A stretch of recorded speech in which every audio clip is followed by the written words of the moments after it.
Whoa. All right, listen, guys, what's going on? My name is Shem Francis before His Glory, and this is we don't know what the name of the podcast is yet, bro. We may call it Bible Bros, we may call it the Beggars, because we are beggars. We have no clue, but we're just starting this off, man. We want to honor the Lord in our speech and our conversations, and I'm the host, of course. I got my brother here, Rusty. Say what's up, Rusty. What's up, man? How you doing? Doing well, brother. Doing well. Got my brother, Jackie. Yo, yo, yo. And got my man, C-Los Carlos. What's going on, my brother? With a deep Barry White voice. That is not his voice. That is not his voice. Yes, hey, that's not his real voice, y'all. He's lying to you guys. On this YouTube, he's lying to y'all, man. But nah, bro, I think, of course we discussed when to get into just the book of Proverbs, man. Wanted to get into just discussing what the word of God has been doing. But first of all, bro, let's just talk, man. Like, what has God been doing in your life in this season, bro? Speak on it. What has God been doing in your life during this season? And Carlos, I'll go with you first, man, to share with us. All right. Yeah, man. I think that we have this. I think the whole Bible Bros idea came from us just having a simple group chat, right? And man, it's just. I do like the fact that we are not just doing like a daily post. Mm-hmm. We're doing something deeper. I feel like we're really going. And for example, we would spend, if we're going to the First Peter, right? First Peter 1, we're spending a whole week in First Peter 1 instead of like a lot of groups that I've been in the past. We just do First Peter 1 and then First Peter 2 the next day, right? And I think that.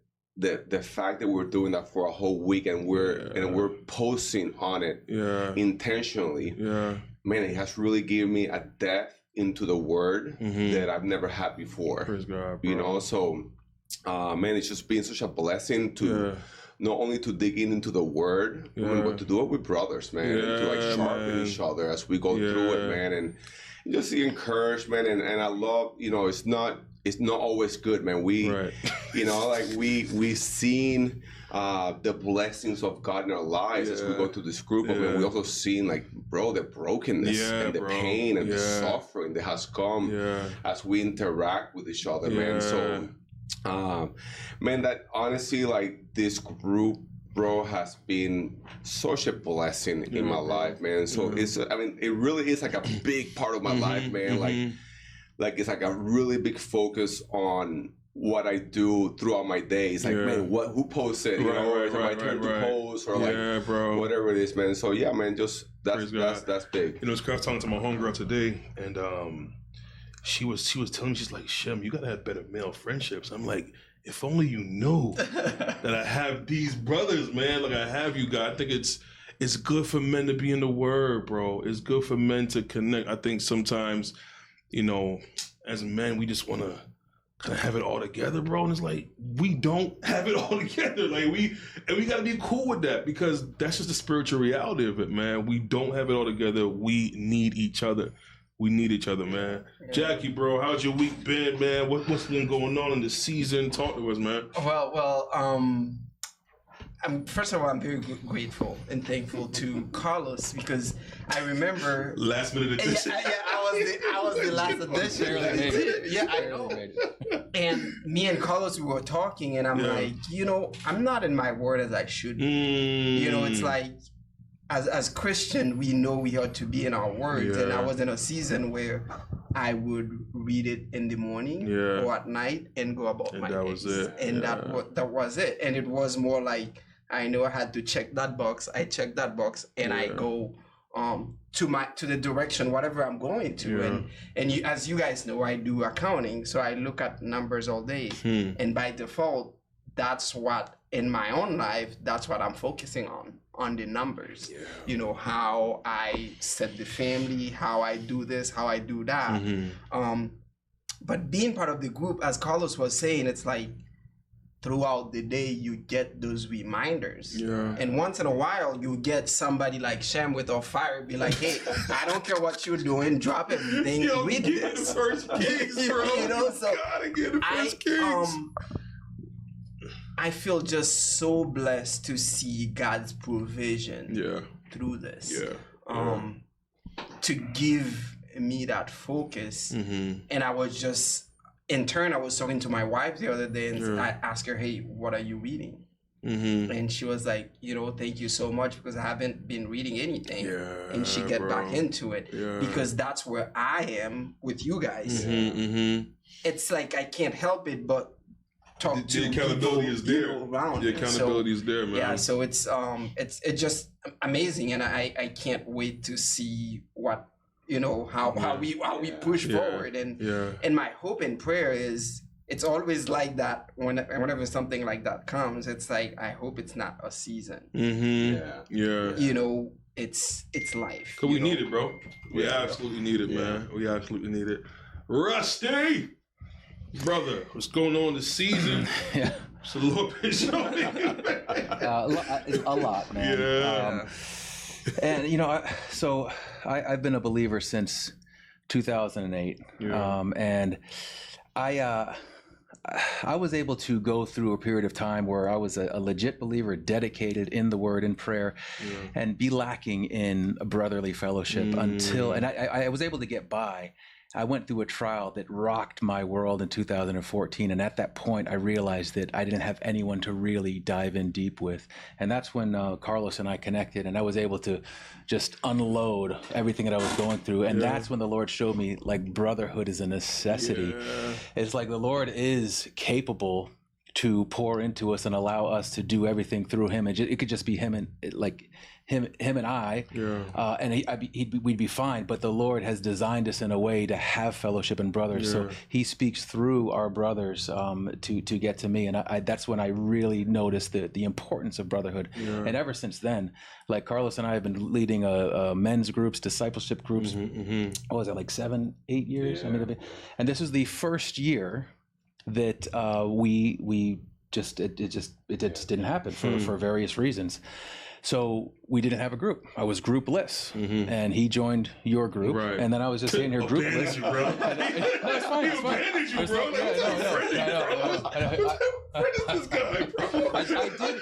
By the way, I did get the invite from him to join your group. I don't know if I got one from you, but I got the invite from him. Under the bus. I still don't know why I got the stool and you guys got the comfy chairs, man. I'm still trying to figure that out, man. But anyway, so there I was, groupless, and I'm good. Like I'm still communicating with people. But then after a month or two, I recognized the lack, and that's when I joined the Bible Bros WhatsApp chat, or the regular chat. And man, that's been such a gift, bro. Like I do, like as Jackie would tell you, Carlos, I needed that. I needed that, so the importance of fellowshipping with you guys, and like just so I can just unload some of the things I'm going through is huge, man. And not just that, it's not just a venting session. We're in the Word daily. We're gleaning from each other's posts, and we're digging in deep, man. There's nothing better. And again, I'll just end it with this. That's the way the Lord designed it, man. We're not supposed to do this life without fellowship. Absolutely. Two is better than one, bro. Two is better than one. I mean, for me, bro, I know I'm kind of being selfish here with this podcast, but I guess I'm just going to ask you guys, bro. Today was so rough for me, bro. And I guess I just kind of need you guys' advice, need your wisdom. Like, I have a tough time, like, managing disappointment, bro. I have a tough time. It's like, I guess a part of me wants to know, like, what God is doing in the disappointment, and I find myself wrestling sometimes. Like, God, are you doing this because of sin? Are you doing this to teach me to endure? Are you doing this to tell me to do something else? Like, how do you guys navigate disappointment, bro? How do you fellowship with God in the midst of disappointment, to where it doesn't go to like a place of condemnation? Because that's where I find myself kind of like flirting with that line of, okay, God, you're doing this, you're allowing it to happen, but what does it mean, bro? So I need your help with that. Like, I really do need your help with that. Like, how do you guys filter disappointment? Yeah. Why are you looking? Bro, you gotta speak on it, Rusty. I guess you know something I don't know, bro. I thought you would. Immediately I thought about you talking about I'll throw it right back at you, talking about you love to talk about it. The refining process. Come on, bringing speak up on the it, bro. impurities to the surface, man.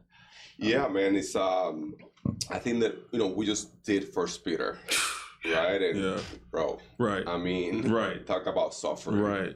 And I think that suffering well is one of those things that we really glean from that book, right? And man, and they're just, I was just actually talking to a coworker on the way here, and man, I just see so much of what we were reading through just come out. Like it's just, and I think a lot of it is, bro, it's like, first of all, it comes with understanding the love of God.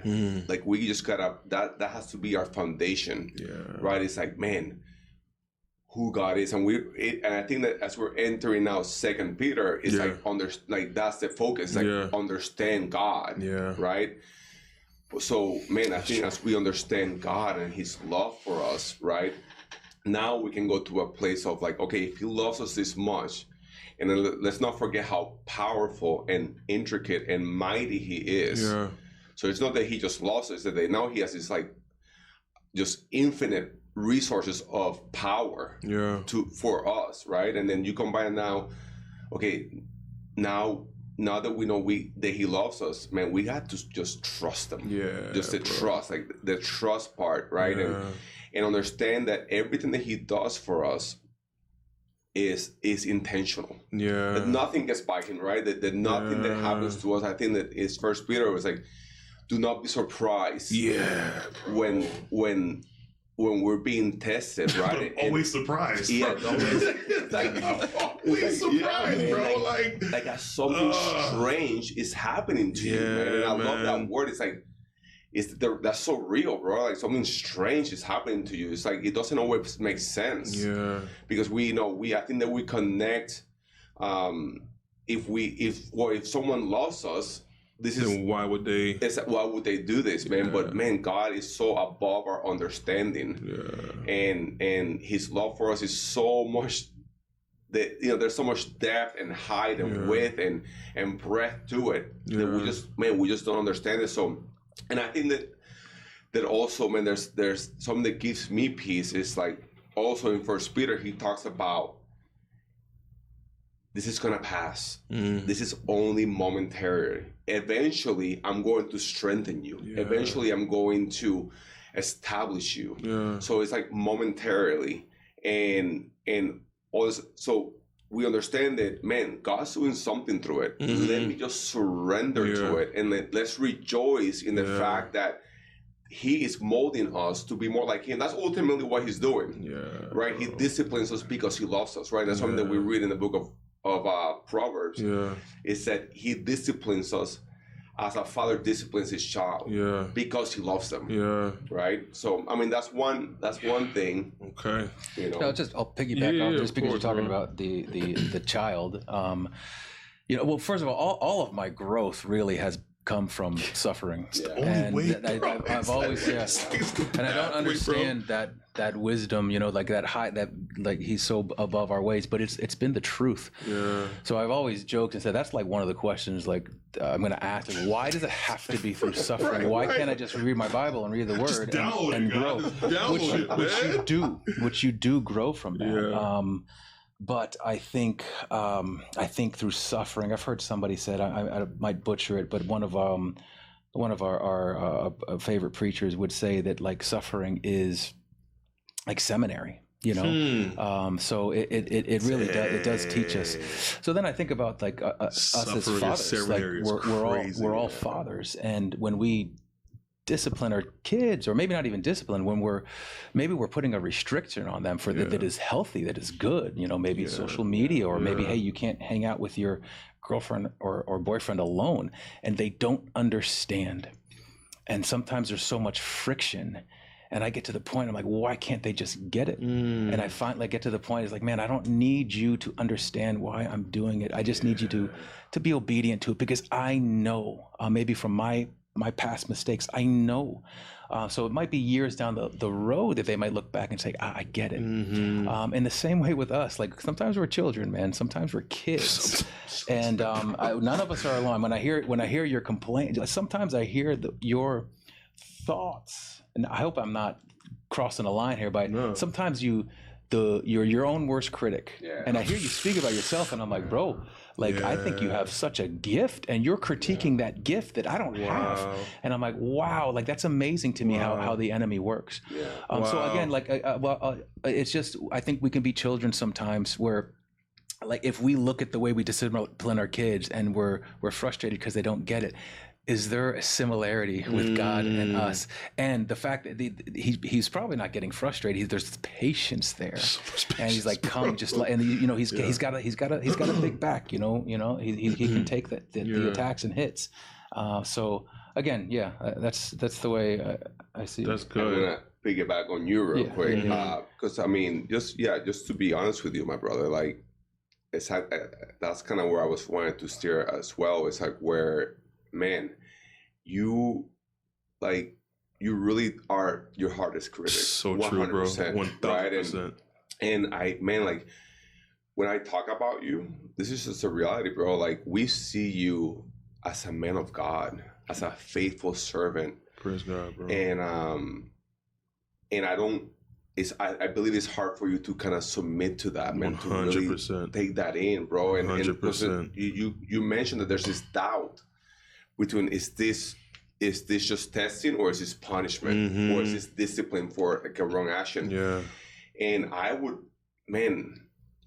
think you are so filled with the Holy Spirit, bro, that if you were like, I don't think there would be a question. I think it would be like clear, man, I'm off.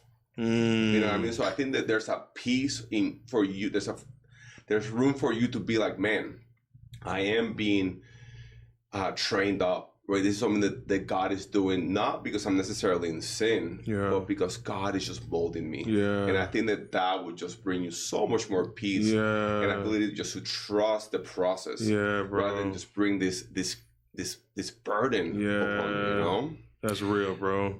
I mean, we forget that. Like, I think, and that's why we need the gospel. We need to preach the gospel to ourselves daily when we're going through it. Because when I'm going through it, my immediate action isn't always to think about that. Like, think about James 1, count it all joy. It's to get frustrated and drop to my knees. But then that's what brotherhood is for. And again, man, it's so necessary, because you've done it. We've all done it. We post something to the chat. I need prayer. Just praying hands. When we do the praying hands, we know whatever comes out next. Whatever comes out next. Right. Lift that up. Lift that up. Again, us together in community. Can guide each other, because again, someone's going to be weak one day, and the other one's going to be strong, and vice versa. The same thing in our marriages as well. Absolutely. Man. One thing I'll add, I mean, to agree with everything you guys have shared, but one time when I preached at GF, preached on Jesus speaking and saying, "If the world hates you, know that it has hated me." And off of what Carlos was saying, like, looking at your life, what you do for work, what you do for ministry, it's like the struggle that comes along with you doing ministry. So it's not like, I feel like the things that you're going through is not like you out there wilding, doing your own thing. Right, seriously, kill me, because like because there are two different sufferings. There are sufferings that comes because you go look for it. That's good.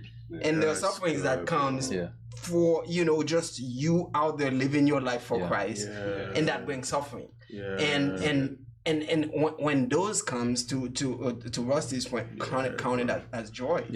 And one of the things I always tell my daughter, when you're doing homework, if it's difficult, that means you're learning. You don't want to do the easy homework, because if that's all you're doing, you're not learning anything new. A single thing. So like, that's why once you know this, next day the teacher gives you the next difficult thing. So you can keep learning. So it is an encouragement. And sometimes, like, I remember reading the book The Insanity of God. And I felt sad, because I was like, my life is so easy. Like, life is so easy for me. And reading about brothers and sisters who we are heading to the same place. Yet they are going through what they're going through. And I'm here. So it's like, I know it's easier said than done when you everybody enjoy being comfortable. Right. But that's the enemy of being great. Yeah, That's good, bro. So what I hear y'all saying is that I'm soft. I need a. That's what I got from that, bro. That's what I got. You're soft, bro. Get over it, bro. Man. That's good, bro. Yeah. That is good. You just, like I said, it's to be expected. Yeah. It's to be expected. I think for me, honestly, though, I really do think. Remember that time I sent you that text about Proverbs 24:10? Like, if you falter in times of trouble, then your strength is small. Or if your soul faints in times of trouble or in adversity, your strength is small. I think the Lord's really showing me, like, maybe I have some small strength. And, I'm okay with being weak before the Lord, but in terms of the training, bro, I think He means to be training me. Remember in Judges chapter, I think Judges 3 or Judges 1, where like the Lord said that He left some of the remnants of Canaan, in the promised land to teach Israel war. It was like He left them there because the new generation of Israelites didn't know how to fight. So I honestly, when I think with me, bro, I just don't know how to fight, bro. I just don't know how to fight. And the Lord's like, yo, let's do a little training. Is that I don't like it, bro. I don't like it, bro. I rage against it, bro. Yeah. I rage against it, man. But yeah, man. And again, like, bro, like you're so hard on yourself. Even just now, it's gonna begin. Because it's crazy, because, bro. Like, bro, like you honestly fight like no one else. It's crazy. Like you are the one who's been listening to the word. I just literally just did it to myself again, bro. It's crazy. Yeah. Like you literally, like you've expressed to us how you're literally listening to the word for hours. You just play, like like you've been blessing us every morning, right? With like, man, this is what I just from listening for hours. Yeah. And this is you fighting, bro. Wow. This is you fighting, man. Wow. I literally just did what you guys said. That's insane. You didn't even peep what I was doing. Yeah. And pot calling the kettle black here, man. Like that, brother, like, I mean, there's times where you bash yourself. You know what I'm saying? And you've been an encouragement to me. Because we used to do these prayer walks, not necessarily together, but on our own. Like we go, when we're having a discipleship group with our pastor, with Rodney, and he would encourage us. We started at 15 minutes, 30 minutes, got up to an hour, and consistently every day. And that was a lot for me, life changing. And whereas as I tried to continue to going with that, like I just saw you just continue to build on that, and it wasn't out of a legalistic checking the box thing. So when I look at your life, I could say a similar thing. Like you're on your knees, you're in prayer, you're before the Lord. Again, we're coming here on the way, and he's sitting here praying for somebody, one of his coworkers. Wow. I mean, he lives it out. But he can sure critique the heck out of himself, So, and I do it too, man. But, I do think there's a strength in some of that, I don't think that all of it is humility. I don't want to misquote Tim Keller, but I remember him saying in his book on, I think it's self-forgetfulness, he does say something like that it's not humility, that's like a self-centeredness, where we kept looking at ourselves and say, hey, I'm not good enough. It's so much focus on self, so I do think there's a strength in being able to see our wickedness and our sin. Dude, there is strength in that, man, because I see sometimes the other extreme, where maybe we can do no wrong. So I do think there is strength in that, but not all of it.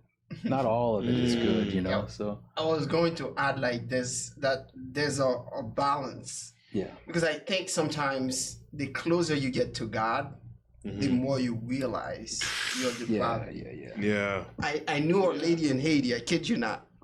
We would meet her and she'd be like, oh, I was in the mountains for 2 hours praying for perseverance. And I'm like, what? It doesn't really make sense. Like, you're praying for 2 hours, ask for perseverance. It's like you're asking for perseverance. Yeah, exactly. And I'm like, it doesn't make sense, but it does make sense. Yeah, bro. Because when you understand how holy God is, the closer you get to him, the more you realize, like, he can consume me in his, holiness. So it's like, it makes sense, like, you can be hard on yourself because you're getting to that place where you see him and you realize you want more of that. you want to come closer to him, you know. So How do you find the balance though, bro? You said there's a balance. How do you find the balance of seeing his holiness and being like Isaiah, like, yo, woe is me, like I'm undone. Yeah. You know, like how do you navigate the holiness of God, your depravity, and then your pursuit? Like how do you? I think it goes back to what Wesley was saying. The emphasis, where's the emphasis? Is it on you or on him? Like I think that's the way I see it. That's it. Like if you look at it like me as I should be a certain way, but if you look at it, he is holy. Yeah. I just want to be close to him. Yeah. I think that's the balance. The heart posture changes. Exactly. So it's like. I think it's the answer for me. It's just to add to that is the Spirit, is the Holy Spirit. When I'm filled with the Spirit, He gives me that discernment. You know. So I just think from day to day, like if I'm filled, then I know, I know when I'm off, I know when I'm on, you know. Yeah. This just speaks to how active the enemy is, bro. Because literally you said you hard on yourself. My literal response to you guys was I didn't even notice it. Just like the enemy is just so at work, bro. Like it's crazy, man. It is crazy, bro. You know, I think that's something that has really been the focus of just understanding that, man, understanding these strongholds. Yeah, I literally just visualize strongholds, like physical strongholds in my mind that have to be broken, man, that have been built up because we still have the reality is that we still have this old self, right? That there's a struggle between our new self and this old self and this war waging in between the two, and we are told to put on the new self. So it's not, this new self is not just something that just happened. I mean, I wish that was the case, right? That we're saved, we're filled with the Holy Spirit, and boom, the old self is removed, and the new self is in, and now we're living like saints, you know? But man, the reality is that there's this like struggle, man, to kill this old self, to weaken it. Yeah. And the reality is that we're always gonna be in it. Yeah. But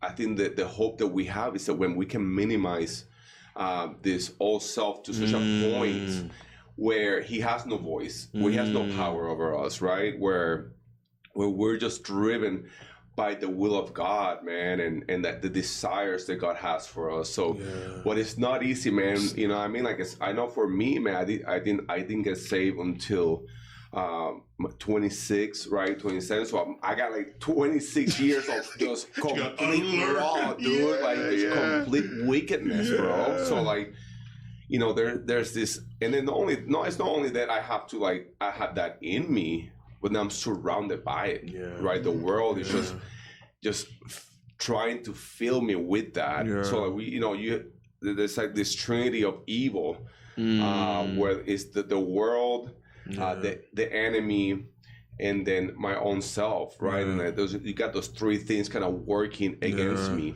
at all times. So yeah, man, it's not easy, bro. But I do think that us being aware of that and knowing that we are at war, like you mentioned, right? Like, I just think it's complete foolishness in our part to think for 1 second that we're not in the midst of a war, right? I don't know where I heard this analogy, but it's almost like, bro, imagine if you're like in the middle of a war where like I'm literally like shooting somebody and someone's shooting back at me, and we're like actively like going at it, right? And for some reason, I just forget that I'm in a war. I just get up and I just like on my phone, I wouldn't last 1 second. And I think it's the same thing with this. Like, we just have to be aware that this is constant spiritual war for our souls and for this light that we are, man. So, man, a follow-up question for all you guys, bro. Just in that spiritual war phase, like, what would you say is one area of your life right now spiritually that God is like really nudging you to war for? Like what thing are you fighting for in your spiritual life? I'll give you an example because I kind of use myself as an example. For me, bro, I see the Lord having me fight for and war for trust. You know, like my trust so often gets threatened, so often gets, you know, tainted sometimes by my desire for results or by my desire or by my disappointments. And I see the Lord, you know, as I'm listening to the word, it's constantly reminding me like I can be trusted, you know, and it's just really trying to anchor myself in the word, anchor myself in the fact of like, okay, God, I'm disappointed. And I'm like, today when I was driving here, I said, God, I said, please don't count my disappointment against me. Like, I trust you. I'm just expressing to you that I'm disappointed right now, you know? So that's my constant war, you know? What would you say you guys is the constant war that guys you fighting for? We gotta get the rest of your chair next week, bro. I thought you would enjoy this school. All I've seen him is adjust. Come on. Every 5 seconds, bro. I have back pain. Oh, for real? So Just looking at him, I'm like, I thought it still be comfy for I saw that in the text. I was thinking about saying it, like, really, man? The only thing good is that I'm higher. I'm above everybody. Bro, if I could, I hate to piggyback off that and take that. Yeah. Because right when you said that, I thought immediately about my kids. They're 2 boys and a girl, 16. My boys are 16 and 15. My girl is 13. But it does come down to trust and they're good kids. They're good kids. So it's like, since they were born, I've been raising them up, you know, in the Lord, you know, going to church, reading the word to them, praying. My mom has these Bible verses she prays over them daily. As I see them coming, entering the teenage years, I see changes. I see changes. And sometimes I'm shocked by their sin. And it's not like, you know, sometimes it's not anything crazy. You know, I was so much more rebellious as a teenager. I know you can relate. You know? thanks, bro. Yeah. He's a bus driver. I'm on the stool, man. I got to throw shots at you guys. There'll be like a description of all causes bad deeds. PDF file of causes bad deeds. But yeah, so like there's times where, you know, my oldest is driving now. You know, so again, I see these changes. I see friendships developing, and you know, their friends are good kids, but I see them becoming more independent, and that's hard. And it's like it's me coming to the Lord and just surrendering that to Him and saying, Lord, I trust you. I trust you. Are there certain things in their spiritual life and growth that I want to see? Yeah, maybe they're not there yet, but it's all amount of just like surrendering it to Him, trusting Him, praying about it, and releasing. So it is like I'm on the same page with you, especially when it comes to that is trust. I'm being challenged with that in real time. So it's like it's that thing like when we're praying for things. We talked about like just like you know that statement, be careful what you pray for, you know, but we challenge that. It's like, no, man, like we're praying for it, we want it, but sometimes the way God delivers it is in a way that's not what I expected. Prime, bro. And it is hard, but nonetheless, I still step out and pray for that trust. And like he's giving me practical ways, like before my eyes, and saying, okay, here's your chance. And again, it's a little bouts of like suffering through it, you know. It's through that we grow and we trust. It's not because it just happens automatically. It's through experiences. Absolutely, you know. So trust, bro. I would say. Praise God. Trust as well. Jackie, speak on it. Well, I mean, how do I put it? So, recently, this morning, I shared with you about my friend. Yeah. And that's something that have been struggling with. I'm struggling with it because, you know, it's one thing for somebody, you know, to have a problem, but it's another thing when somebody, you know, who is a God-fearing person. Yeah. I mean, this guy, when we lived in Haiti, what he would do, he would go from home to home, people who can't read, he would read the Bible to them. Wow. That's what he would do. And now, he comes to a place, not only he lost his home, I was talking to him today, he's like, he can't go out of the house if his wife is not with him because his wife has to hold his hand and lead him. And I'm asking myself, like, why would that happen to someone like this? Yeah. You know, it's like, and I know, you know, God knows what he's doing. You know, it's me not having an eternal perspective. Yeah. I'm asking those questions. Yeah. But it's really tough because, like, living in a place where having two eyes, life is difficult. Mm. Yeah. Life is impossible. Yeah. Being able to see, and now not being able to see as a father, as a husband, as a church leader. It's like, it's kind of like Job for somebody else. Yeah. It's like, why would that happen to out of everyone? Yeah. You know, it's like corrupt politicians. Right. You know, And healthiest. you know what I mean? It's like, Right. out of everyone, Yeah. why him? Yeah. And it's like, it's hard. It's hard to express. It's hard to, and I come to a place of like feeling helpless. Yeah. And as I took my lunch break, I was praying. I'm like, God, you could just decide right now, Mm-hmm. and this man could, you know, Yeah. open his eyes and Yeah. see. Like, why not? Right. And I know it's like it could be for his own good. It can be for, you know, the kingdom of God.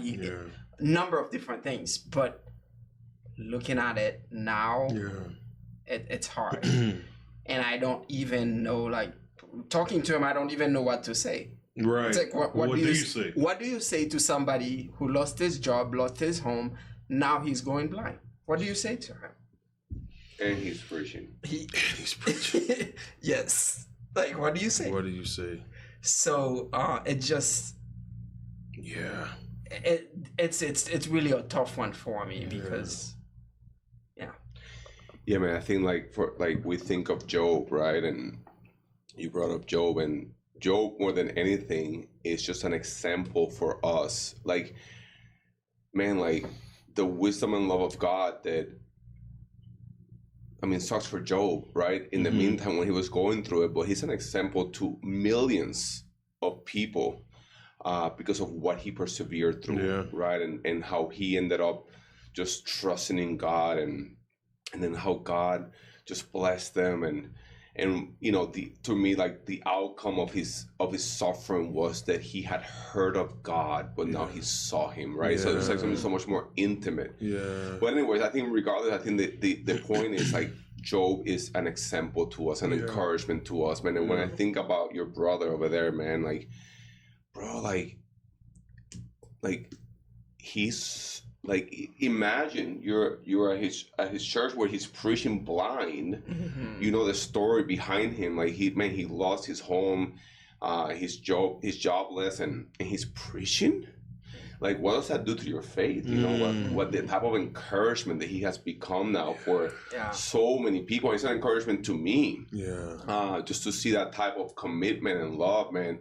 So, you know, like, I think that some of the things that encourage us in the Bible is these people, Jesus, for example, right? Like, man, Jesus went through all of that, and still he's asking God forgive them, right? For they don't know what they do. So like, it's an example, man, like I need to do the same thing, right? So it's an encouragement. So man, I know there's someone like that, you know, like you said, it's hard to kind of like look at the eternal aspect of that when we're going through it. Yeah, bro. But bro, like, that's heavy. Yeah, we're not gonna see that guy's like his message is gonna be so close to the throne. Oh yeah. That we won't be able to see it. He's gonna from, like, you know, he's gonna be good, from the project. We'll be like in the just in a whole different era. He'll have bro. a seat. We'll be standing. Right. Yeah, Right. man. So, bro, Such an And encouragement, speaking of bro. like, why is he going through it? Why did Job go through it? I heard you say in the beginning, like, why? We don't always get the answer why. Like Job, like when I read Job, it's like never gave him a full explanation of why. But I still love how Job was in a place of acceptance when he saw God. He's like, whatever you say. And the beautiful thing is, Job said that before he was restored. Then he was restored, but he still said that because God checked him, bro. That's crazy. God was checking, like, you know why? You know why the ostrich just went like, why does God bring up the ostrich, bro? Like, do you know why the season's Job? I know nothing. I know nothing. What does that have to do with anything? I'm suffering talking about ostriches, God. I lost my kids and now it's the Lord, man. It's so good. It's so good, man. This is for the sake of time, Jackie. You get the final word. You're gonna look into the camera. Yeah, I'm putting you on blast. Deal with it. You're gonna look into the camera. Give the folks a final word for this podcast, for this episode. Welcome to the hot seat. We call it the hot seat. This is the hot seat segment. All right. Well, thank you for watching, and we hope that you gain something from it, just like we gain so much insight. And at the end of the day, we just want to serve Him. We just want to be at His feet. We just want to love Him more in whatever we do, and that's that. I think that's the heart of everything that we'll be talking about and doing, and that's all I got. That's all we need, bro. That's all we need, man. Hey, well, listen, guys, thank you so much for joining us on this first episode. Bro, I think we should call it the Beggars, bro. I don't know. I think we're beggars, bro. I think we desperately need the Lord. I think we desperately need the Lord, bro. I like it. You know, we're the beggars, bro. Yeah, so, man, absolutely. Hey, thanks for joining us, man. If you like it, put stuff in the comments, share it. You know the YouTube things that you do. But yeah, man, listen, God bless you guys. I hope to see you guys next week. And with that said, peace out. Peace out. Look at that, bro. Yeah, bro. No, we should call it 3 beggars and 1 sweater, because you make me 3 beggars and 1 sweater. I love it, bro.